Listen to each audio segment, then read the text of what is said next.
Hello and welcome to our history lesson. Now last week I got it slightly wrong. I did geography and history on the wrong days. I'm back on track now, I hope. I really hope. We're going to be looking at lesson 3 and we're going to be carrying on looking at the ancient Mayans. Now today is the first lesson. We're really going to get to grips with what it was like to be in ancient Maya during the time, what it was like for the people. Now the way we're going to do that is we're going to think about the roles of different people. And to start with, I want you to think about, who do you think are the most important people in the United Kingdom? Which group of people do you think are the most important? If you could please, pause the video, write down who you think is the most important, either person or which group of people are the most important, and why. You might say the Queen, for example, and you'd give a reason why. Off you go. Okay, so you could have said the Queen. Let's have a little think about who we might have put. So, get my little pen here and we're going to draw. So, you might have said the Queen. And that's absolutely fine. You might have said maybe the Prime Minister.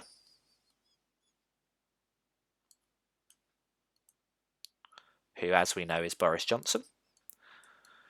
Not Donald Trump, when I got the pictures the wrong way round in that English lesson a long time ago on that dreaded day. You might say maybe politicians in general.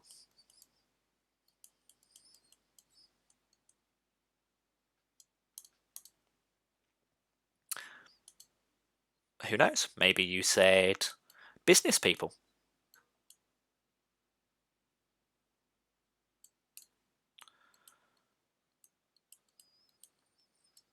Maybe you said the NHS. There are lots of different people that it could have been. Maybe you said religious people from different religions, like priests. There are lots of different people. And the thing is with society now is that there are a few different possible answers. There isn't what we call a clear hierarchy. Now, a hierarchy is where you basically have a list of people or types of people and how important they are. The people at the top are the most important and they have the most power. People at the bottom are the least important and they have the least power. Now, this isn't the case all over, but for the most part,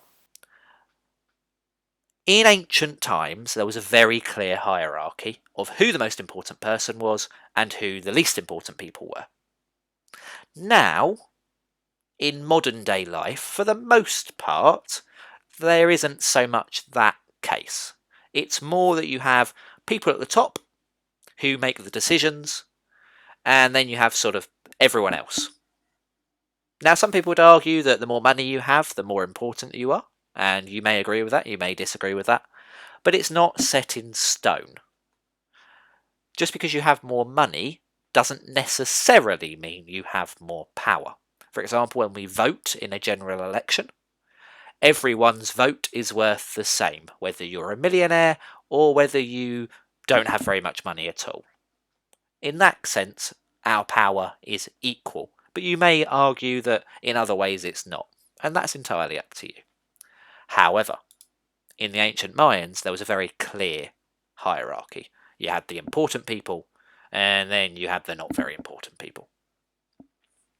So from last lesson, and nuggets of information that we took away, archaeologists began to gain an understanding of life in ancient Maya in the 19th century. Remember, ancient Mayans, 1500s was when the conquistadors discovered them. Ancient Mayans happened long time before that, back when ancient Rome was happening, ancient Egypt, all the way back there. So we've got the ancient Mayans off the screen, you can't even see my arm. 1500, the conquistadors from Spain discover ruins of ancient Mayan temples.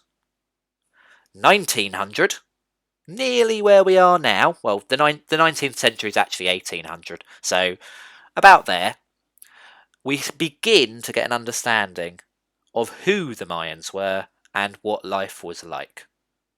only very recently.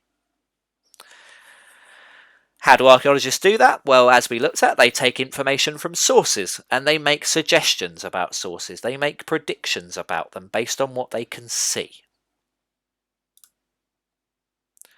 So, what did we learn? What did the archaeologists learn? Well, from analysing the artefacts found, we now have a good understanding of what Mayan life was actually like.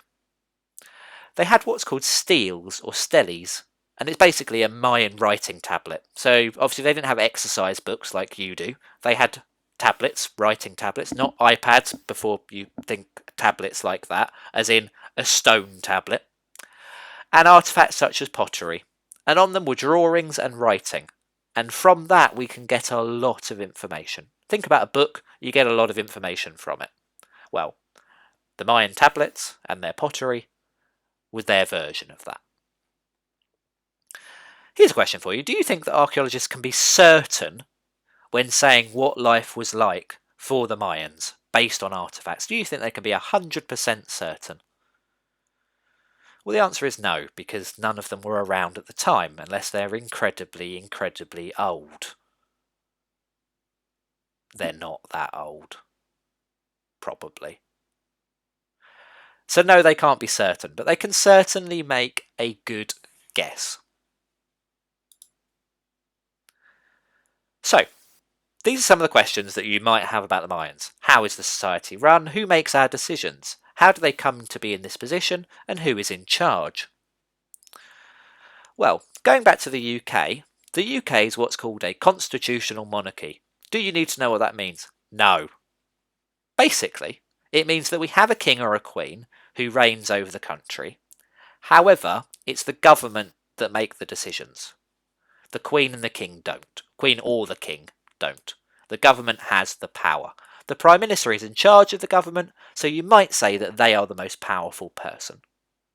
However, they do need the support of the government to get decisions through. So it's a bit of a mixture, really. So you've got the King and the Queen, and you've got the government, kind of sitting there at the top together. Our society is a democracy, which, as I'm hoping you know, means that people can vote for who they want to be in power. Each person has a vote. It is a democracy. We vote on things. Some societies are not like that, and ancient Mayan society was not like that. Can you remember how societies such as the Romans and ancient Egyptians were organised? Well, you may remember that the Egyptians had a pharaoh. The pharaoh is a bit like a king or a queen, and they were in charge of everything. And they had slaves right at the bottom. And the slaves did whatever they were told. They weren't paid. To be a slave means to essentially work without pay, in the very simplest of terms. There are many different versions of slavery, but in a very simple term, it means to work without being paid. And it can also quite often mean to be owned by someone, to be like an object rather than a person. Romans, very similar. They had an emperor and they had slaves. Now, if you remember, the ancient Mayans were around at the same time as the Egyptians and the Romans. So it's not going to surprise you to know that the ancient Mayans were very similar.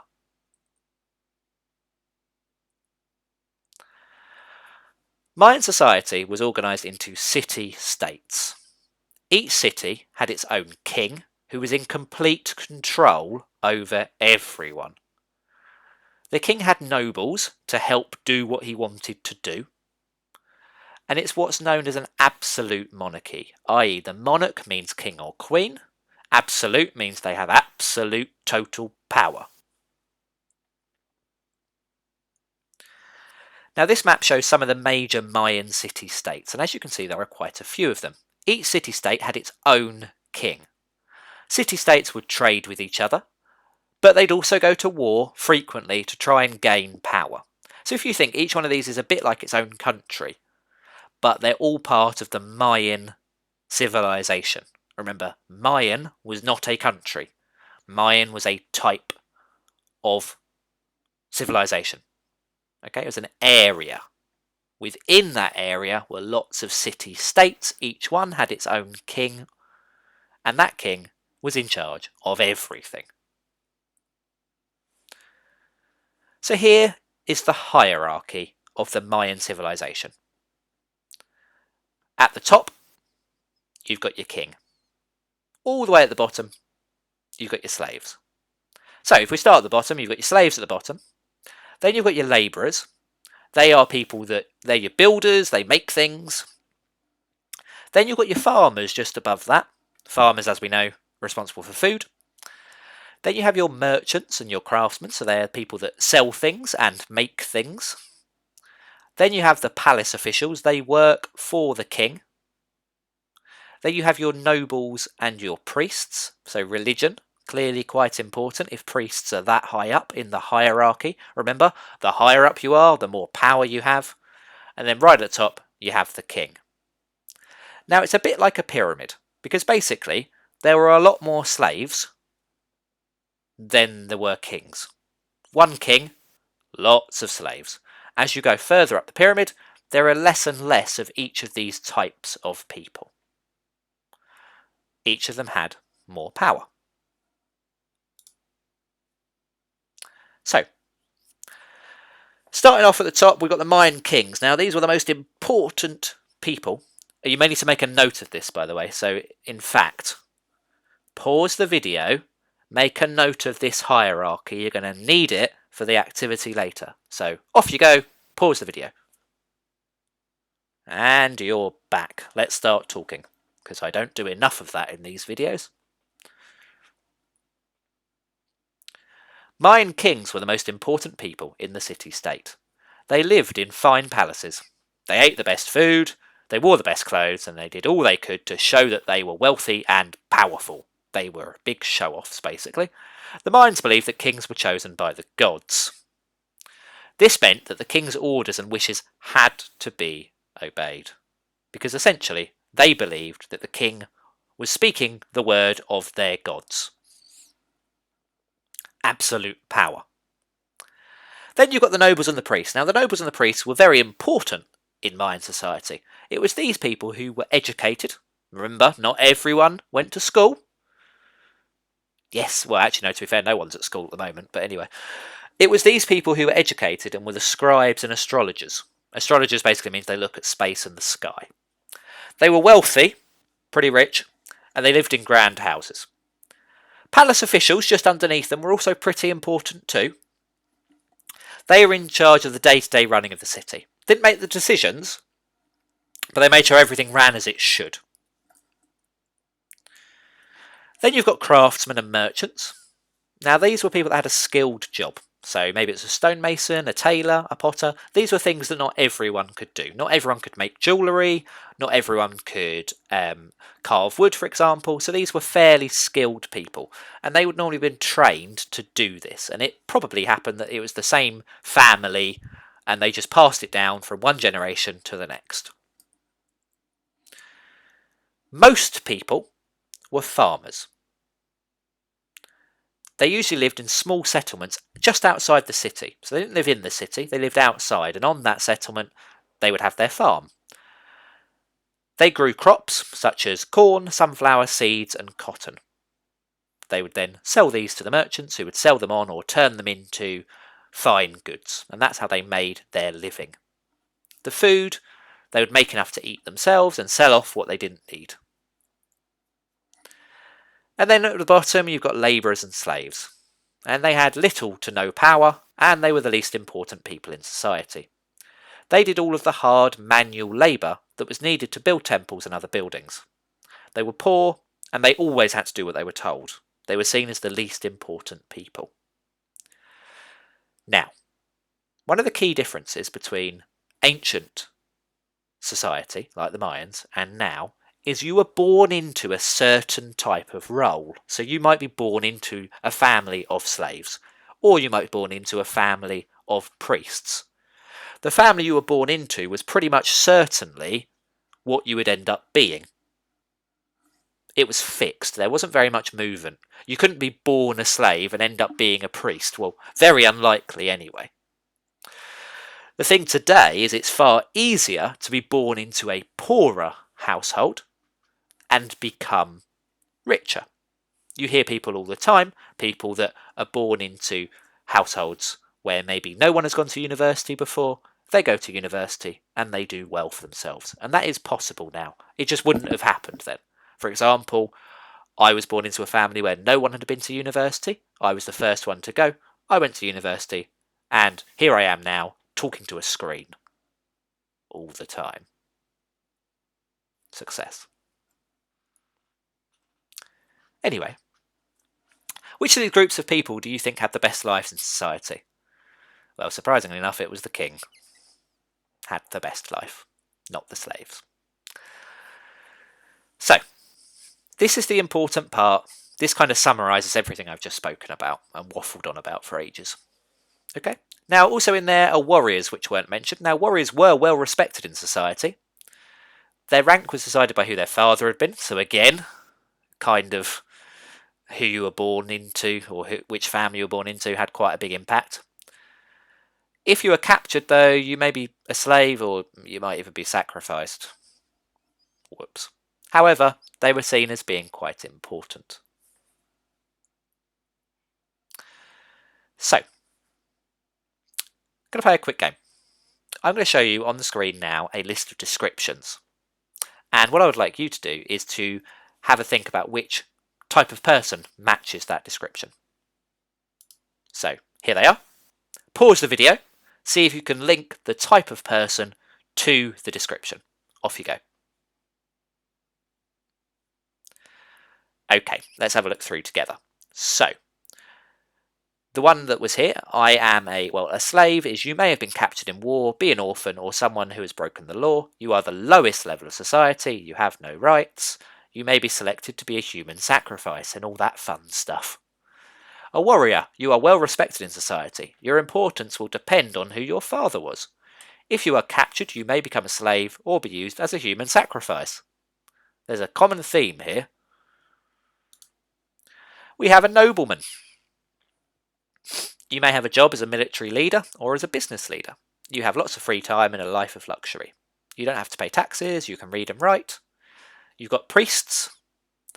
You are the most powerful people in Mayan society, other than the king. Other Mayans bring you gifts and will do jobs for you for free.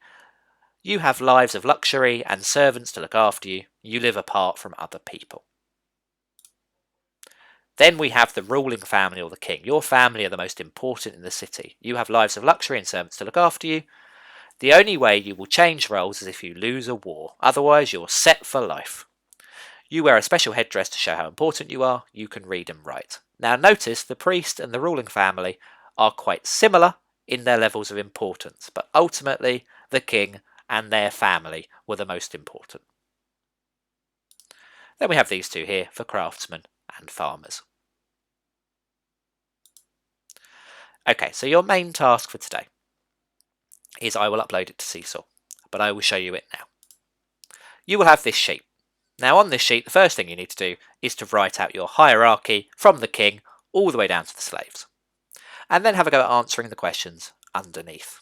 Now, as always, you can do it on Seesaw. You don't have to. You can print it. You don't have to. You could just write out your hierarchy in your books and then answer the questions underneath. If you could submit that to Seesaw or a photograph so we can see, that would be lovely. For now, thank you very much for listening. Hope to see you soon. Bye.